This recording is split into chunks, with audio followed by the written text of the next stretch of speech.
right. This case is a 10-year-old girl who presented to an outside hospital after developing a headache, blurry vision, nausea, left face, arm, and leg numbness, weakness, and slurred speech that resolved after getting an administration of a migraine cocktail lasting a total of about 3 to 4 hours. She got a CT head that looked normal. And because there was concern that she may have had a stroke, the outside hospital got some MRI imaging, which looked like this. We've got the DWI looking pretty normal, flare sequence also looking pretty normal. But then here, the SWE is showing some prominence of the venous vasculature, especially the right side compared to the left, but both sides pretty abnormal here. So she was transferred based on this imaging over to Duke. When we see her in the hospital bed, we notice that she's got a slight rash, even kind of more subtle than this one, an erythematous discoloration, right side, V1 distribution. Her history includes some mild tension type headaches, no migrainous history in her, but in her family. No seizure activity, no eye symptoms. She has a mild learning disability. She's homeschooled. So we get some further imaging, including a contrasted MRI, because the MRI was done without contrast with concern for stroke at the outside hospital. And notably, we see some post-contrast enhancement here of the sulcal peel area, kind of diffusely for her. This is her arterial system looking pretty normal, venous system looking large. And our radiologists indeed read this as engorgement of the deep medullary veins with the prominent sulcal peel enhancement. And they give us a little tip, confirm what we're thinking clinically, that this constellation of imaging findings can be seen in the setting of congenital cortical venous abnormalities like Sturge-Weber syndrome, which we indeed diagnose her with. So just a couple of notes on Sturge-Weber syndrome. It's a congenital vascular disorder consisting of capillary venous malformations affecting the face, referred to as the port wine stain, the brain, and the eye. It is actually caused by a somatic mosaic mutation in the GNAC gene, which leads to inappropriate control or maturation of the capillary blood vessels. So these leptomeningeal capillary venous malformations can cause hypoxic ischemic injury to adjacent tissues and can also cause venous occlusions, increasing venous pressure, and this leads to neurologic injury. Couple of the clinical features here. We talked about the port wine stain. There is a rare subtype that does not include the stain, which can show up in more milder cases and later on. So we could be seeing these patients as adults showing up for the first time. It's kind of abnormal that this 10-year-old hadn't had any seizure activity because 80% of these patients do develop seizures and 95% of them occur before age 5. And then what I was not aware of are these stroke-like events that can be secondary to vascular steal or chronic thrombotic events. So this could be these kind of TIA seeming events like in our patient, or it could be a progressive loss of motor function, again, contralateral to the venous malformation. Quickly, other features, intellectual disability, glaucoma because of the increased pressure with the venous malformation right in that area, and headaches, particularly migraines. And then kind of relevance for us, seeing these patients as adults. Epilepsy can be late onset, some reports even up to the 7th decade, and it can be pretty hard to control. We can also see an increase in cerebral atrophy and calcifications on the side of the venous malformation. And then there's also been reports of unihemispheric cerebral microbleeds.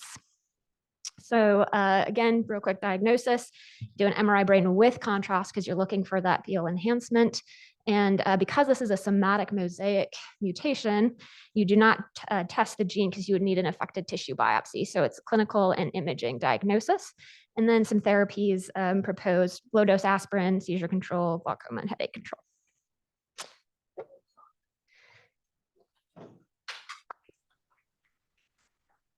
Yes. Well done. But could you biopsy the skin to do the genetic testing? Okay. But what else could it be, right? Okay.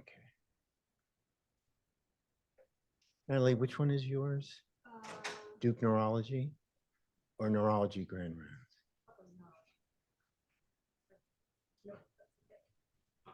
What do you know? Oh, it's not. Yeah.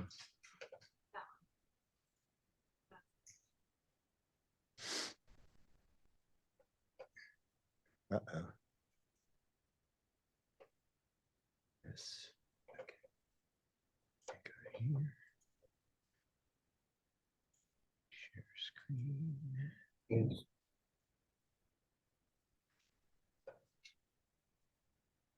This one. And then hide. Okay, good, great, great. All right, so today's speaker is a new member of the Duke family in neurology. It's Natalie Katz, yes, sorry. Assistant Professor of Pediatrics and Neurology.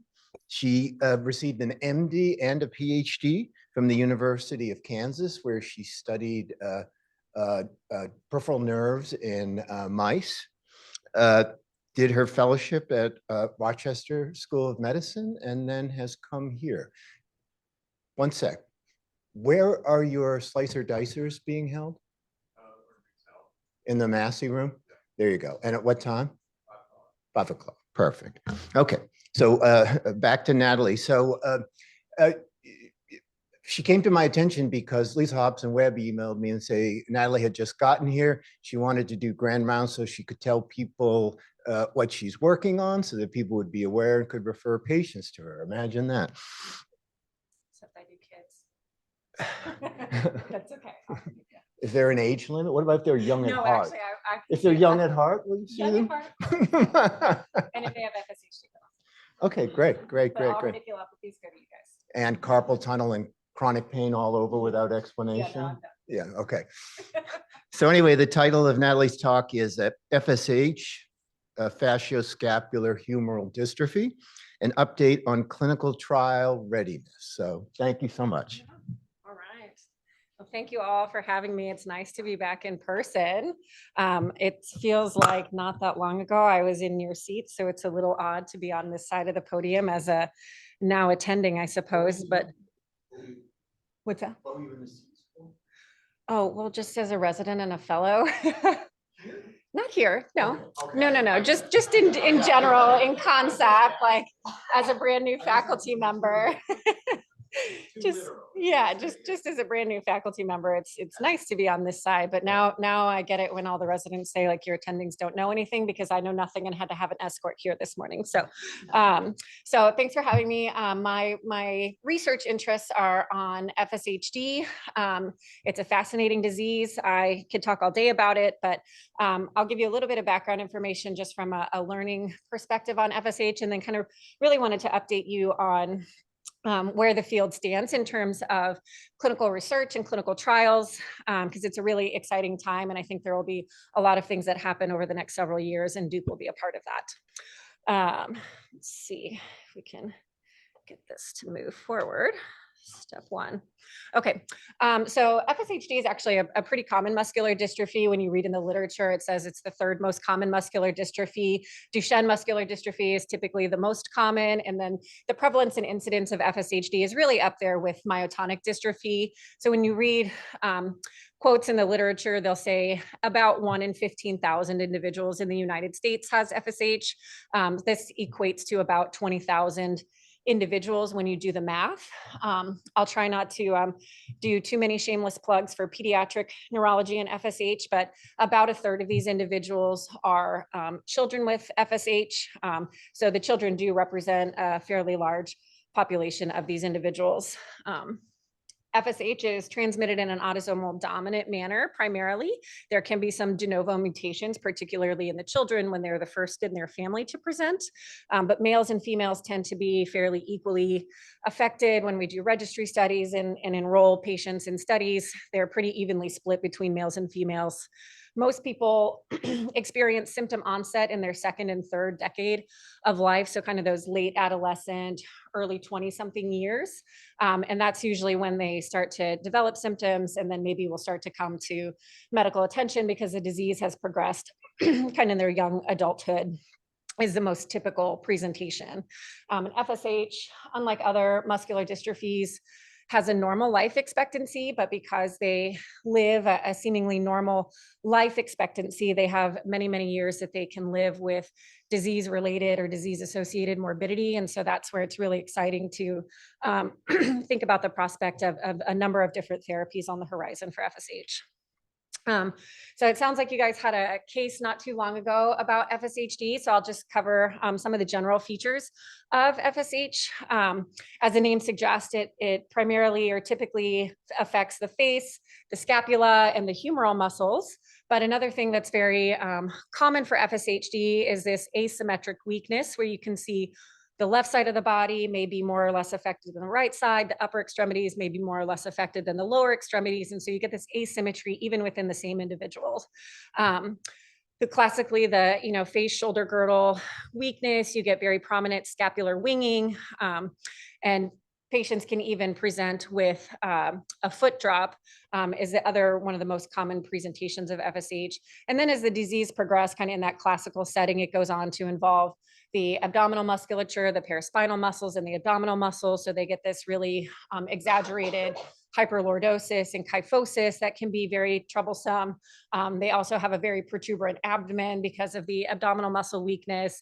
And then they get weakness of the hip girdle, which can start to affect their gait. And so really any muscle in the body can be affected in FSH, and then collectively can lead to a lot of morbidity. And so that's just what these photos here are showing. Many of you have probably seen these, but this woman here is trying to pucker up her lips like she's blowing a kiss, and you can kind of see flattening of her lips. If she were to try and smile, she likely would also have flattening of her smile. Most of these individuals aren't able to furrow their brows, so they won't have wrinkles like I do. They can't close their eyes. In the kids, parents will often say, oh, my kid never always slept with his eyes open, right? So eye closure weakness is another common feature. And then looking at this gentleman here in panel B, we get weakness of the shoulder girdle here. And with the pectoral wasting, you'll see these very prominent axillary folds, which is very common in FSHD. And you can actually see that it's asymmetric in this individual. It's not as prominent here in this photo, but you get flattening of the normal clavicular angle because of the scapular weakness and shoulder weakness. Panel C is just showing you that biceps, triceps weakness, so that classic kind of humeral wasting, the so-called Popeye arm, where you have the carving out of the muscles there in the upper extremity. And then looking from behind, you can see this very prominent shoulder or scapular winging that again is asymmetric in this gentleman. And then one of the clinical signs that is kind of unique to FSHD, I was talking with one of the child neurology residents about this in clinic on Monday, is this thing called a Beevor sign. So when you have the individual laying supine on the bed and ask them to do like a crunch or lift their head up off their bed, you watch what happens to their belly button. And in this woman, you can see that the belly button moves superiorly relative to this bar. And that is because there is asymmetry in the abdominal muscle weakness. So the upper abdominal rectus muscles are still strong, whereas the lower abdominal rectus muscles are weak. And so when she tries to contract, it actually pulls that belly button upwards. And so that's called a Beevor sign that we see in a lot of our patients with FSH. Unlike other muscular dystrophies, FSHD doesn't tend to have a lot of cardiorespiratory involvement. We do monitor their cardiorespiratory health. Some of it is just general aging, particularly in our adult population, but they have a low incidence of cardiorespiratory involvement. And when you think about that compared to something like Duchenne muscular dystrophy, it's quite different in FSH. And then they also don't have a lot of bulbar involvement either. So I mentioned that FSH can affect kind of the whole spectrum of the lifespan, but there is a subset of individuals who have onset of disease in their very early childhood years. And so we refer to these children as early onset FSHD. And by definition, they have onset of shoulder weakness before age 5 and onset of shoulder girdle weakness before age 10. This is one of the classic definitions from the 90s, and it may be reworked now as we learn more about the disease, but that's the kind of classic definition. Early onset FSH represents maybe a small percentage of the overall FSHD population, but when we look at children who have FSHD, early onset represents about half of those children. And the reason that this is important is because they have a more severe disease phenotype. This is kind of the severe end of the spectrum of FSHD, and the early onset disease is associated with a faster disease progression. And so in this panel over here, you can see This little guy, when he was young, looks essentially normal. And then very quickly, as he ages, you can see that he has weakening of his facial muscle, starts to develop this myopathic facies. Here as a teenager, you see he has eye closure weakness. He can't really smile. Now you can really see that flattening of the clavicular angle, the very prominent axillary folds. He has a BVOR sign, which I can't tell which direction it's moving. I'm guessing inferiorly here.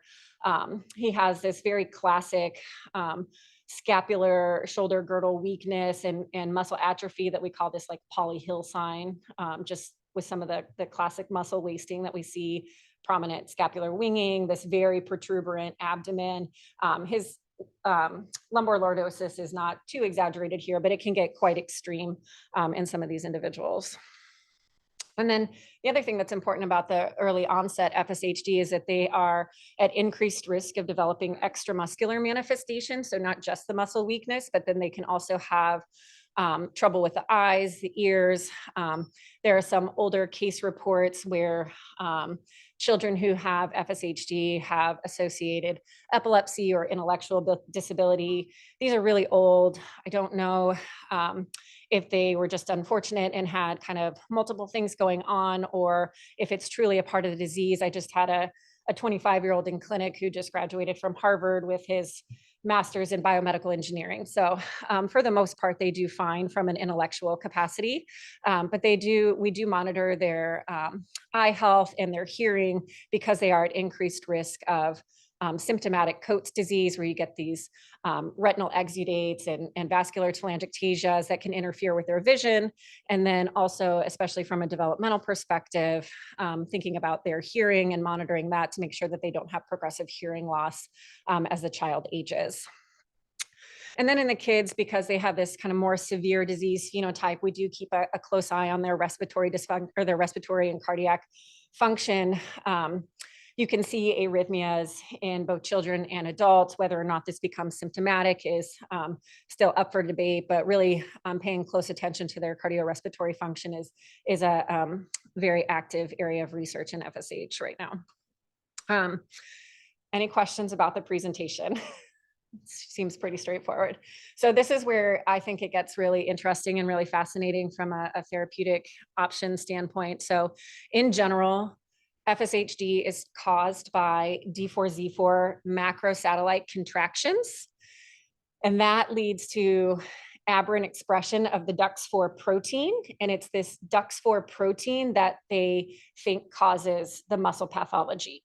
So that is a grossly oversimplified explanation of what is happening in FSHD, but I'll walk you through kind of the specifics of how it happens from a genetic standpoint. And I should just say that this kind of unifying theme of and unifying thought on how the genetics works in FSHD that causes disease was really just kind of put together in 2010 is when the first paper came out. And then it took a number of years for the scientific community to really buy into the idea that this is what is happening and causing FSHD. So this is a really new area of understanding, but really exciting. So in FSHD, or in normal, let's start with normal individuals, the D4Z4 repeats are in this subtelomeric region on chromosome 4, Q35. And in this diagram, the D4Z4 repeats are represented by these blue triangles. In normal individuals, they have anywhere from 11 to 100 D4Z4 repeats. These are rich with CpG sites that allow them to be methylated by these helper proteins. So normally these sites are methylated, that chromatin is tightly bound, and so the D4Z4 and DUX4 is not expressed.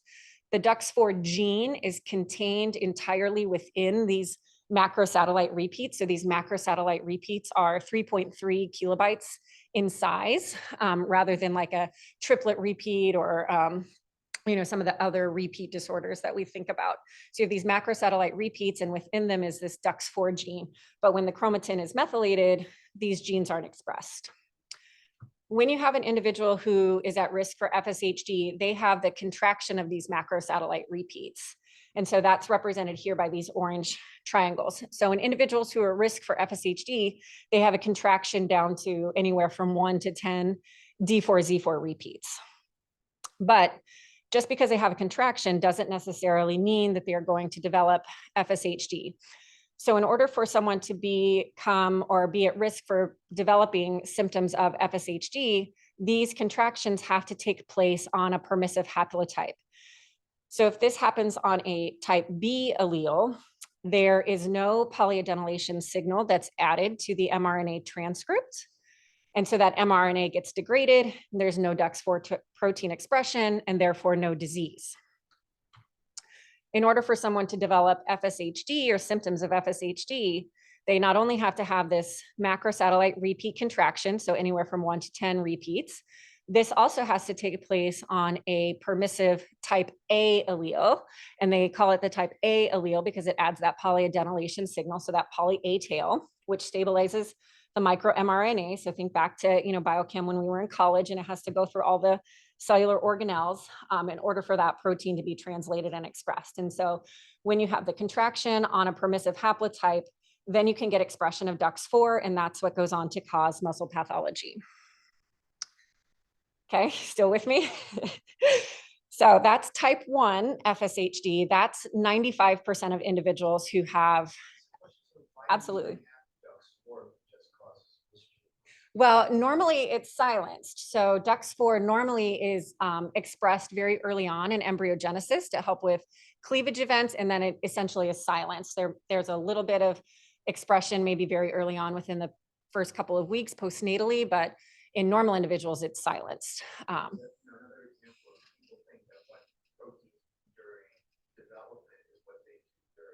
Right, not the case, no. No, and we kind of learned about it from the during embryonic stuff by working backwards from discovering it as a pathogenic protein in FSHD and then working backwards to see where does this come from, because it's not expressed in somatic cells typically. So FSHD1, this is the mechanism. That's 95% of individuals. There's also a small percentage of individuals who have FSHD type 2. If you can move this here. So they have low normal numbers of D4Z4 repeats. So they're usually in the like 11 to 20, 11 to 30 range. But they have a mutation in these methylation genes that alters the way that those CPG sites can be methylated.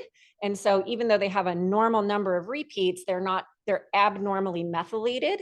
And so that again allows for chromatin relaxation, and then you get expression of DUX4. Assuming that it happens on a permissive A haplotype, you get expression of DUX4 protein. Clinically, you cannot tell the difference between someone who has FSHD type 1 or FSHD type 2.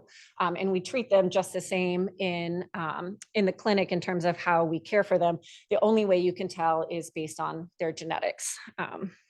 So if you have a clinical suspicion for someone, the testing for FSHD type 1 returns non-diagnostic, then think about FSHD type 2. And there are several genes that are associated with FSHD type 2. Whew, that's a lot. Yes. Laura asked if there's a difference in severity of FSH1 and type 2. And no, as far as we can tell, there's not. But it's hard to know that for certain with the FSH type 2 because it's such a small percentage of individuals that it's hard to get enough numbers to have enough power to really understand if there are differences in the disease presentation, trajectory, severity kind of things. Yeah. So once the underlying genetics was kind of elucidated, better understood, then the field kind of turned to, okay, well, what does the genetics tell us about the disease, right? So seems like a natural next step. And so they really started looking at this genotype-phenotype correlation to see if there was anything that could be garnered from understanding the genetics and what it meant in terms of the clinical presentation.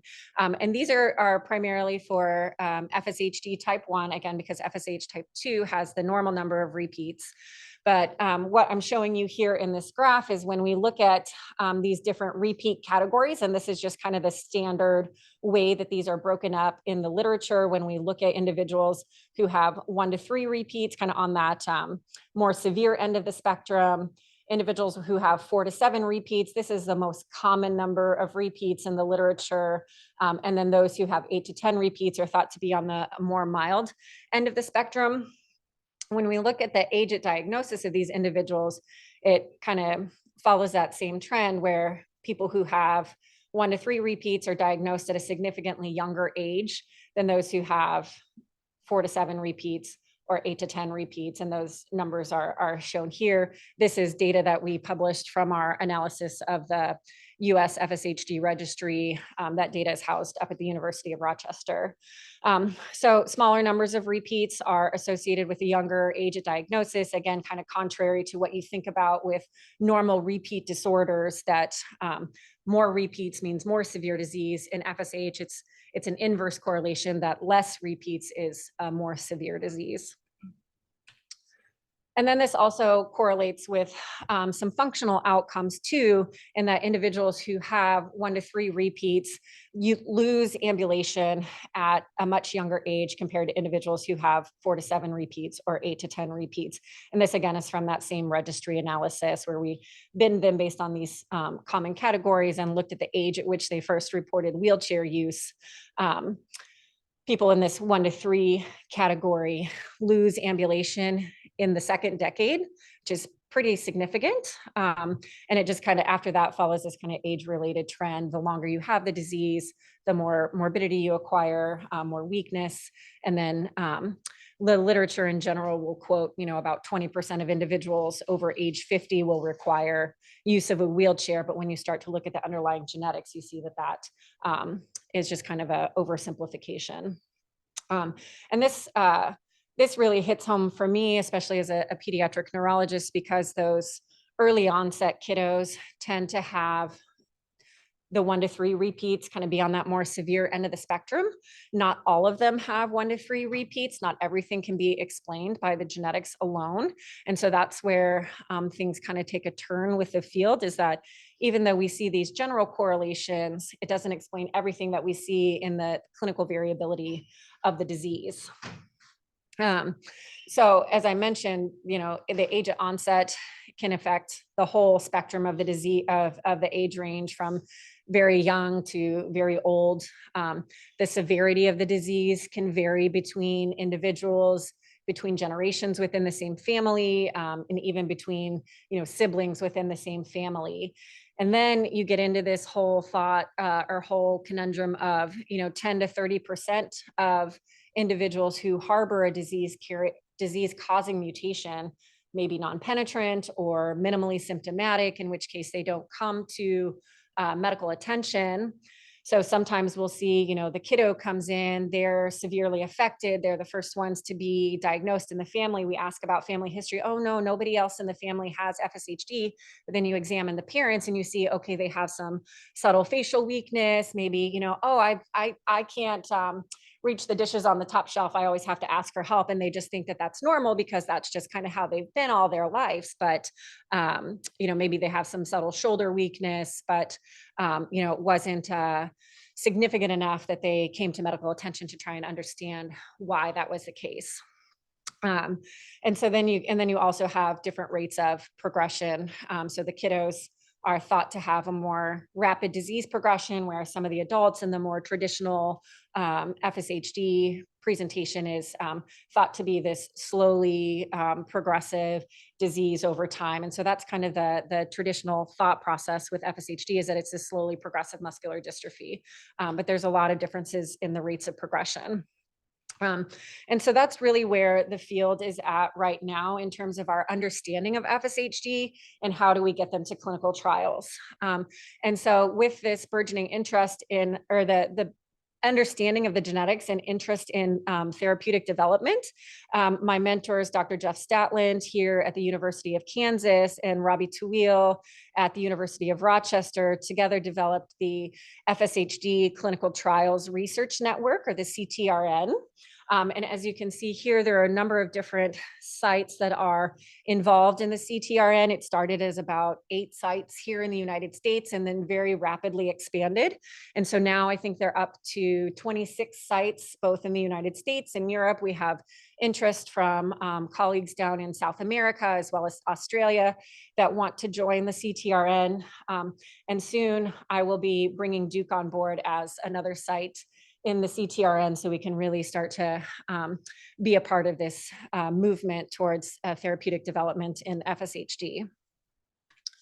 So the CTRN was developed to really bring together the academic community to work together to really with a goal of developing therapeutic treatments. And so this is kind of their idea with the development of the CTRN, is that you get not only input from academicians, basic scientists, we are actively involved with our patient advocacy groups and parents of the children, adults who, and families who are affected by the disease. And so everybody really works together to say, these are the ways in which we are affected by FSHD as a patient and family. That helps inform us as the clinicians and basic scientists to better understand how do we develop therapies, what things do we need to look for in clinical trials to make sure that we're addressing the concerns of the patients and the families, so that we can develop standardized assessments, train evaluators in a standardized manner, so that we can develop clinical outcome measures and ultimately bring these therapeutics to clinical trials. And so that's really where we're at right now, is kind of in this validate outcome measures and start the process of testing these new therapies in FSHD. So this is a slide that I borrowed from my mentor, Dr. Statland. The CTRN sponsored or supported a international collaboration to start the process of validating clinical outcome measures. And so this study was called the RESOLVE study, or Clinical Trial Readiness to Solve Barriers to Drug Development in FSHD. They went through some of the baseline characteristics, but what I think is really exciting is that you get involvement of not only, the academia, but you also have private companies, industry sponsors. We have the patient advocacy groups and some of the other, national institutions that support neurologic research. And so everybody really worked together to support this study. The data hasn't been published yet for this study, so I'm not going to share the results of the study with you yet, but this was a 24-month prospective study that enrolled 160 ambulatory adults with genetically confirmed FSHD type 1. And there are some caveats to that. So they were ambulatory and only had FSHD type 1. This enrollment occurred at 11 different sites. 8 of them were in the United States and 3 of them were in Europe. And the primary outcome was really to validate some clinical outcomes assessments. And the primary one that they were looking at is something that we call the FSHD COM, or the FSHD composite outcome measure. And then they were also looking at electrical impedance myography as another clinical outcome measure. So they were looking to validate and refine these tools for measuring clinical outcomes assessments, but then also, what does this tell us about inclusion and exclusion criteria for clinical trials? So I just wanted to share with you a little bit about this FSHD functional composite measure, the FSHD COM, with the help of Kate Eichinger, who's our lead clinical evaluator in the CTRN. She's a DPT that works up in Rochester. Together with the clinical input, they selected a number of outcome measures that assess motor function in the different areas that are affected by FSHD. So shoulder and arms, and some of the different measures that they use to do that, like donning and doffing a coat, things that you don't normally think about as difficult, but might be when you have the scapular involvement like you do in FSHD. Looking at the lower extremity and some of the different standardized measures that we use to measure lower extremity function. They also wanted to look at trunk function, because you get that paraspinal weakness and abdominal weakness, looking at hand function, they can get a lot of intrinsic muscle wasting in the hands that make it difficult for them to perform everyday tasks, and then just a kind of gross overall measure. And so each of these areas is scored, and we can get an overall score, and then we look at how does this score change over time, and then looking at what does that tell us about risk factors like age, genetics, sex, those sorts of things, and to see if there's any kind of correlation that can be garnered from that. And it's an easy tool. We can do it in the clinic. It doesn't require a lot of extra equipment. It takes about 30 minutes to complete. So theoretically could be done in a fairly, in a typical standard or in a typical clinic visit. And so the idea was that we want to measure them or have them do things that we can measure in the clinic that doesn't, that we could use in a clinical trial. So I mentioned that the Resolve study had those caveats, right? They had to be ambulatory and they only could have FSHD type 1. They enrolled 160 individuals. It very quickly filled up because it was one of the first prospective studies that was out there. And so this MOVE FSHD is kind of the follow-up prospective study that's ongoing right now. And this is titled Motor Outcomes to Validate Evaluations in FSHD, MOVE FSHD. Everybody has these like cute little mnemonics and I can't keep them all straight, but it's like all the rage right now with clinical trials. So everything has its mnemonic. So this one is called MOVE FSHD. This one is a bigger study. So they're trying to enroll 450 people. We're nearing, I don't remember where we're at in terms of recruitment, but we're getting close. And there are some reasons for that, enrollment has stalled a little bit. 450 people, follow them for 3 years. And this one is really meant to be all encompassing. So they're including pediatric subjects. So Resolve was adults only. So MOVE is including pediatric subjects. It's including individuals who are non-ambulatory, and it's also including individuals who have FSHD type 1 and type 2. And really the idea is to continue adding data to that, to the pool of data to try and validate those clinical outcome measures and really see like, what do we need to do in terms of inclusion and exclusion criteria when it comes to clinical trials.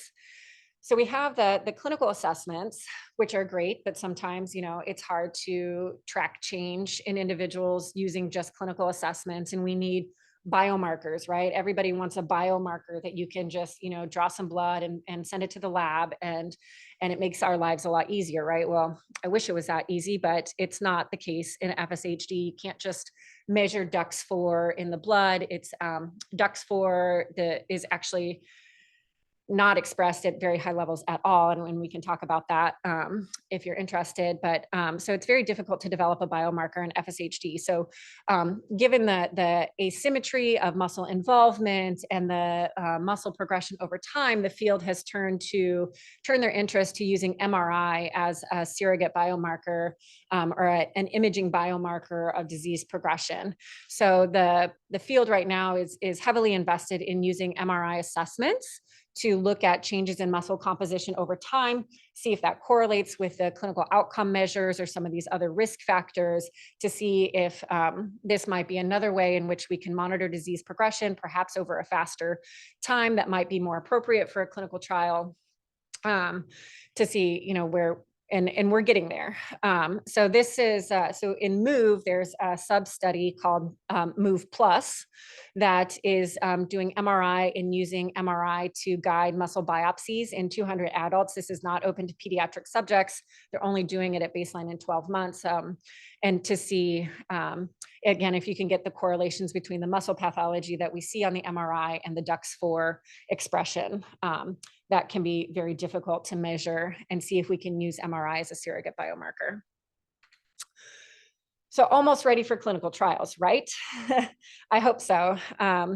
We're almost there, and we're getting there. So with the understanding of the genetics, there has been an explosion of interest from industry and basic science in terms of trying to identify different places that we can intervene to mitigate the disease progression. So this is actually a slightly simplified version of this diagram, but really what it's showing you is that there are a number of different places along the pathway that industry and basic scientists are investigating to see where there might be opportunity to develop treatment options. And so people are looking upstream at epigenetic and genetic regulation to see, can we modify the methylation and really, tighten up that chromatin so the DUX4 doesn't get expressed? Can we make alterations in the DUX4 gene expression itself and the mRNA transcript and interfere with transcript?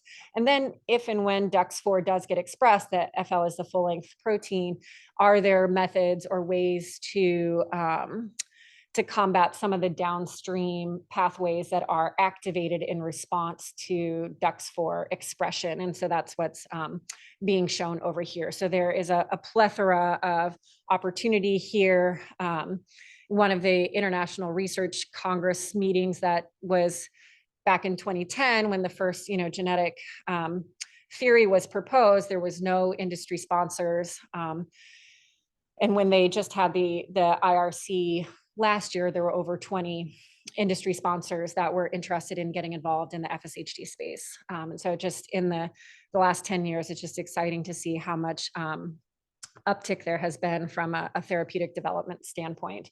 So really, these are kind of the three main areas that individuals are looking at trying to develop therapies. So this concept of epigenetic regulation, whether it's through a small molecule or some other method to alter methylation. Can we silence DUX4? So looking at things like CRISPR, Cas9, either gene editing or inhibition. Can we use antisense oligonucleotides or RNA interference? Some of these concepts that have been used in other muscular dystrophies like Duchenne and SMA. And then they're also looking at how can they deliver these constructs using AAV vectors, and kind of, because FSHD primarily affects the skeletal muscle, there's several companies that are working to engineer these capsids and the construct delivery so that it is very specific for skeletal muscle and minimizes the off-target effects, which is obviously a big concern when you start talking about therapies like this. And then again, management of some of these downstream pathways and interfering with some of the downstream effects. And so right now, again, is an exciting time for FSHD. There are 3 clinical trials that are currently ongoing, looking at using a variety of these different methods. So Fulcrum Therapeutics was the first to bring a small molecule to clinical trials in FSHD. So they're using a compound called losmapimod, which is repurposed from, I think, the cardiology world, but it's a MAPK inhibitor that in preclinical studies was found to interfere with DUX4 toxicity and has been well tolerated in the general adult FSHD population. And so right now they are, I think enrollment is full or nearing completion for this phase 3 clinical trial, which I was involved in this when I was up in Rochester, looking at disease progression in FSHD. And so they're actually using a different clinical outcome assessment, something called reachable workspace, which really measures the upper extremity function. And I kind of think of it like a Wii with a controller. And so they have this camera that focuses on the patient, and the patient sits there and they measure arm movement kind of in 3-dimensional space. How far can you reach forward, sideways, overhead, and then they also check how well they can reach behind them, and the patient like holds this controller. So to me, it kind of looks like a Wii. It's kind of like a video game. And so with this, they're able to quantify the upper extremity function in these different domains. And so that's actually the primary endpoint in this clinical trial. They're also doing MRI and using the FSHD COM, but this is a new clinical outcome assessment that they're validating as a result of this clinical trial. So that's exciting as well.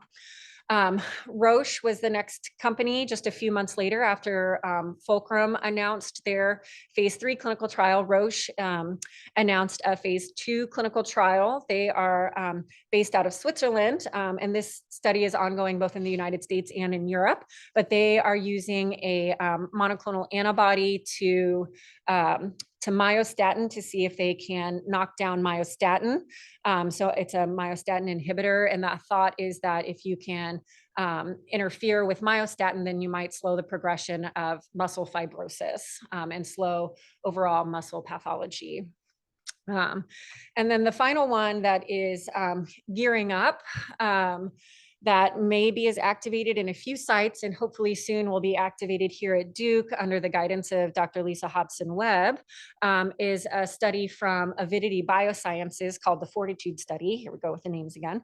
But this is also looking at another, it's an antisense oligonucleotide that is conjugated to immunoglobulin to see if we can alter disease outcomes. And so this is a phase 1/2 tolerability study and dose escalation study. So hopefully we will be able to enroll some subjects here at Duke under this study. So that's all I have for you today. There's a lot going on in the world of FSHD, a lot of variability that can't be explained by the genetics alone. We're working to validate these clinical outcome measures, refine clinical inclusion criteria, lots of exciting things happening in the therapeutic development landscape. And soon I hope to make Duke a destination site for FSHD research. So please send all of your kids to me and the adults to Lisa. She can hear me. I know she's online. So that's all I have for you. These are some references. All righty. Thank you so much. Yeah. Let me want to view the chat. All right, any questions in the room? Fire away.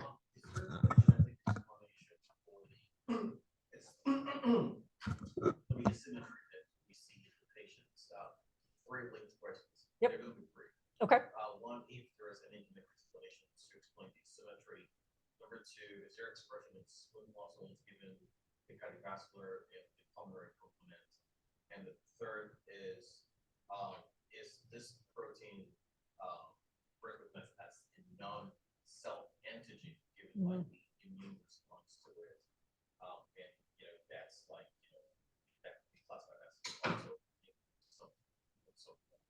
Great, all great questions. And I would say anyone in the interweb who has a question, just put it into the chat and we'll call on you. Jim McNamara is next. So just repeat the Okay, question. yep. So the 3-part question was, is there any genetic explanation to the asymmetry? That's a hard question to answer. It's kind of a maybe question. In general, no. But the thought with what causes a muscle pathology is that it's this kind of burst expression of the DUX4. And so what we think is that in certain muscles, there is a burst of expression of this DUX4. For whatever reason, it picks whatever muscle it picks. And then that particular muscle is the next one that goes weak. And so we think that might explain some of the asymmetry, but we don't have a good understanding of why it's so asymmetric. The second part of the question was, is there any involvement in smooth muscle? It's primarily expressed in skeletal muscle. We don't tend to see a lot of smooth muscle involvement. There are reports of like cardiac arrhythmias and those sorts of things in the adults with FSHD, but it's hard to say if that's truly due to FSHD or if it's just a result of general aging and just normal cardiac pathophysiology that could happen to anyone with or without FSHD. There's not a lot of GI involvement, constipation and reflux, those sorts of things can happen to anyone. We see them on about similar averages to what we see in the general population. And then the third part of the question was autoimmunity, question of whether or not the DUX4 protein is recognized as not self. And so as far as we know, no, it's not. There's no immune response to the DUX4 expression because it's contained within the muscles and not circulating through the body. And so the body doesn't mount an immune response. I say that with the caveat that when we look at the muscle pathology, there is some inflammatory component to the muscle biopsies that we are starting to understand. And so there may be an immune component, but not in the classic sense that we think of autoimmune conditions. Yeah, degenerating muscle calls in inflammatory cells. Jim McNamara. Thank you for a very interesting presentation. You mentioned that they coupled the antisense oligonucleotide to a immunoglobulin. Can you tell me the rationale for that? So they're using that as their delivery mechanism as opposed to like an AAV package. And so this is the way that they're able to target and deliver it to the muscles. So, Jim, it also increases the half-life of the antisense quite substantially. but how is it that the protein preferentially targets muscle as opposed to other organs? I think it targets some of the receptors on the muscle cell. And so it's specifically engineered to target those muscle-specific receptors. Ah, okay. Yeah. The Yeah, it's muscles kind of could there. just be hungry cells, That just too. chewing anything in the bloodstream. Yeah. So Yeah. FSH is a classic disease. Anyone Mhm. who's a neuromuscular fellow remembers it. And Right. FSH can mimic plenty of things. So Mm. if you see someone with might be an inflammatory myopathy, are you pretty quick to pull the trigger on just genetic testing for FSH so you don't mess it up? No, the genetic testing is actually really hard to get in the United States. And so there has to be a good clinical suspicion because it's very expensive and it's kind of archaic, if I'm being honest, in the way that they do it. I don't mean to interrupt, but we Yeah. had a talk Mhm, last week mhm. where the drug companies are paying for the genetic Yes, tests because they exactly. have a big investment in people Exactly. getting tested. Exactly. Yes. It's very expensive. And the way that they do it is still with Some of our friends here might be able to cut you a deal. yeah. So it's still thanks, Siri. But you would think that they'd be the ones offering the testing. Yes, and yes, a lot of the companies do. They verify the genetics. If it's unclear, then the companies will offer to test it, but it's still done, restriction enzyme digest, and you run it out on a gel, and then you do a southern blot, and that is the gold standard right now, which Does it have is to be muscle tissue? archaic. No, blood. Blood. Mhm. So there are several companies that are working to develop a faster, more efficient way to test for FSH. But in regards to your question, no, there has to be a pretty strong clinical suspicion before we pull the trigger to do commercial Just testing. because of The cost of it. barrier. Yep. Yeah. Yep. Folks need to get to work on it. Yeah. All right, well, that was a wonderful talk and, a lot of progress that I couldn't have imagined when I was the age of many of you in this audience. But the companies are now taking down these diseases one at a time because they've kind of figured it out, and it's really an exciting time. Anyway, Yeah. thank you. Yeah, you're welcome.